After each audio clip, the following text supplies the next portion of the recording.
Hello folks, Brandon here. We're going to be talking about some stick basics today for twirling basically.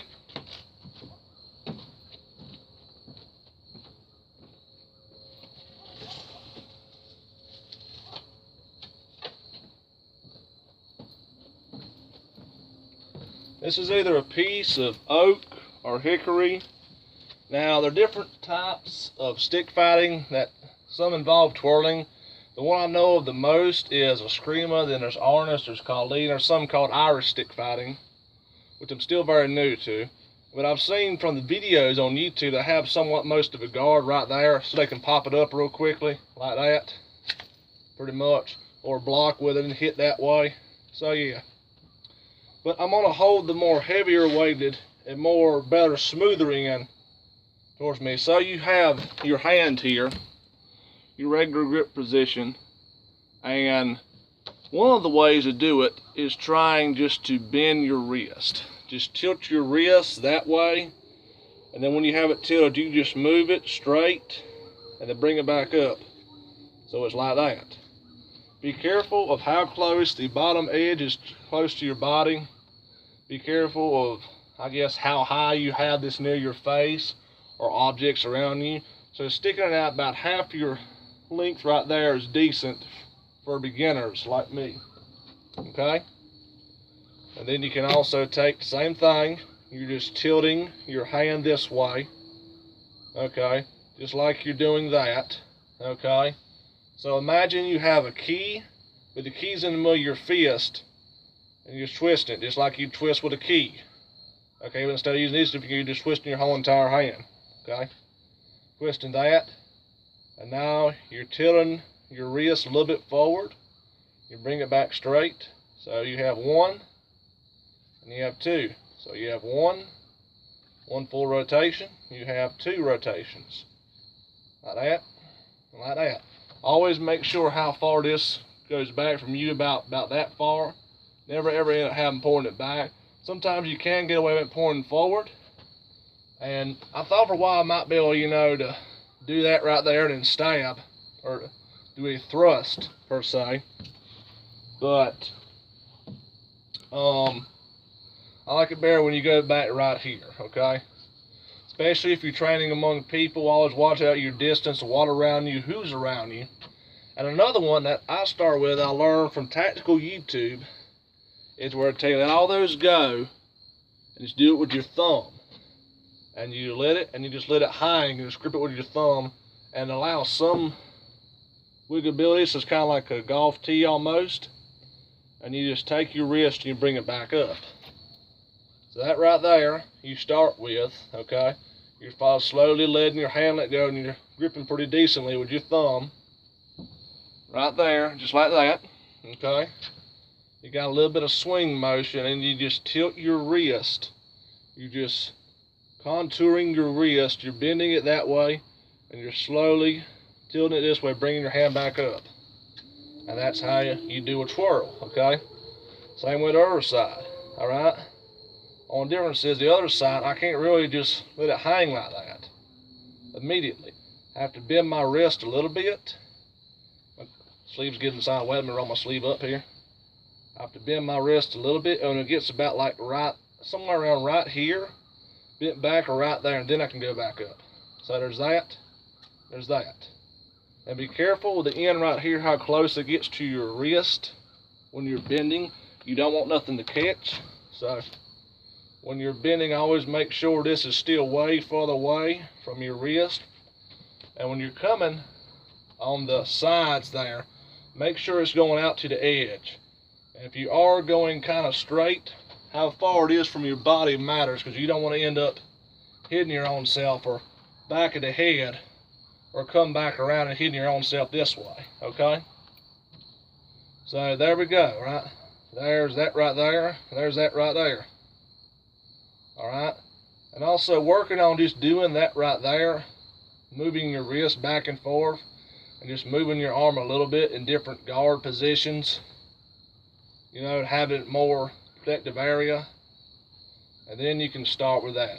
So I'm taking my hand, let this rubber swing, I'm bringing it up, I'm gripping right here, I'm going back that way. So I'm letting it swing, I'm gripping, I'm going back down. This is one I made that I can do pretty decently. This is something I came up with right here. When you're moving around, always look at how close it is to something. Alright, so it's going that way, and I'm bringing back up, and I'm creating this kind of I'm basically drawing an X. I'm drawing that X that way and coming back up, okay? Just like when I do the double sticks. And I have two inside my hand. Let me get the other stick in a moment. If I want good size enough.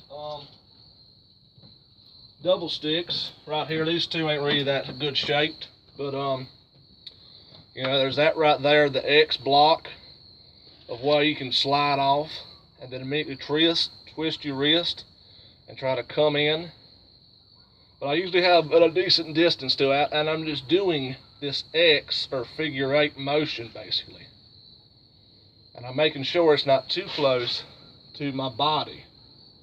And about when they interlock, when both hands are right there, that's when I'll switch up and I go right there, okay? So there's that. And I finally hit something. I thought it was. See what I thought about? Always, it's the more you train in small spaces, I got something hanging down here, the better you can learn not to hit stuff, but whatnot. So like I said, that right there. So there's that. There's that. You can do a jab. You can do a thrust with one and hit with the other. You can do a fake out like that. I pretended I got right there and I snap back. That snap back is me quickly. I'm coming this way. Okay. I'm pretending I'm quickly just doing my, and it helps a little with your thumb when you go this way. Just that thumb motion, that right there, that wiggle. It helps a little bit right there. After you already moved your wrist, just same with that right there. Just moving that thumb, just that squeeze right there with your thumb, that helps. And then there's this motion right here of just putting one and from the other right here, and then you can go with all that. And once again, I touch the top of that. I still do a little more. You're going right there, okay? You're going right here, and you're always trying to bring it back. This looks kind of stupid, probably the way I'm doing it. Let's do the effective. We have the reverse grip, okay? I can't really twirl with a reverse grip too well, but that's how it looks. I'm just moving my arm, really. We're just moving your arm down, moving up, making that X, okay? Then you get your wrist motion back into it. And to some people, that looks kind of hypnotic, really. Like, oh, I can't get him. But watching where it goes, how long each one takes to come back, unless, of course, you're like dead inside the middle. And yes, I just hit myself just then.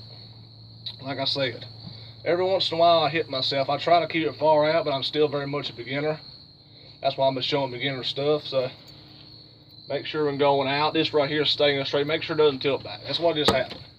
I got pretty close to my organs down there, but I think a little bit higher. Could be wrong. So yeah. But even though this right here, you know, you couldn't move it, and watch where the ceiling's at. You can move it down with your arm. You know, and that looks hypnotic sometimes, especially when you do it super fast and everything else, whatnot. You know, and then everything, but watching where it goes, especially if they're not coming out. And sometimes when you get into what you think is you flowing, you're stuck and you can't find eventually that one to get in a good decent hit. Like just bend your wrist and doing that hit, or bend back that way, or a under come up, straight up thrust, which would be a reverse thrust. You could do a block, you got a block right there. You come up like that with a thrust. Okay. Channel called Scalgrim, he had a video talking about, you know, he had his sword backwards that way and he was doing the twirls. And the guy waited till it wasn't already right here between each one, and he just straight up, you know, with a practice sword, you know, got him. And then Scalgrim got the dude on the side, basically. And there you go. So, yeah. So, my left, is not as good as my right. Oopsie, hold up. Forward, back. So yeah, there's some people that right there looks real fancy, depending on how you. I'm not even doing it that fast, and it looks decently fast on camera. And I'm not even doing a figure out. I'm just hitting down, coming up, hitting down, hitting down, hitting down. I'm just doing back and forth like that. That's all I'm doing. I'm not going across like all that right there. And be careful not, just like I did just then, be careful not to hit your own stick. So be careful the distance apart as you're moving them, how far one is to the other. And yes, I know I'm hitting this beside me. So yeah. Then you have the straight up reverse grip, doing that right there basically. You can, about like that, you can fake and there's a lot of different stuff you can do. And it's better if these were top fuzz. I could have something on top like that. I can straight up, I can flip it around and go that way. I can come up with it. I can block and hit them with this one. That's more of an elbow type deal strikes basically. And bending your body, putting some, so just do it with your arm. You're bending in and you're moving, rotating on the ball of your foot and your feet a little, your toes a little bit. So I'm moving that leg in the bottom. I wish you could see the ball of my foot. I'm actually twisting this way with it. So yeah. And something a friend of mine does a lot is the relaxing stand. You will think, oh, he's got his guard down, it's way down there, but you can thrust out a lot more quicker, which I'm just throwing thrust. I'm more of slashing. Yes, I know I hit that again. I'm more of hits like that right there. I know that looked kind of fast, didn't it? That did too. But I'm just trying to go back and forth. I have no actual direction where I'm going to eventually hit. And the only place I'm going to hit is certain spots of hitting, because I'm still doing an X formation. Whether it's like slashing in the sword or hitting the object on the sides. So, until you find a way to do that fake out like that, I faked out right there and then I hit right here. I probably should have drug in more. But also my body's pretty telegraphic, seeing all that removed just for me to do that. Of how I twisted my body, maybe pivoted a little bit, I think. So yeah. Now, something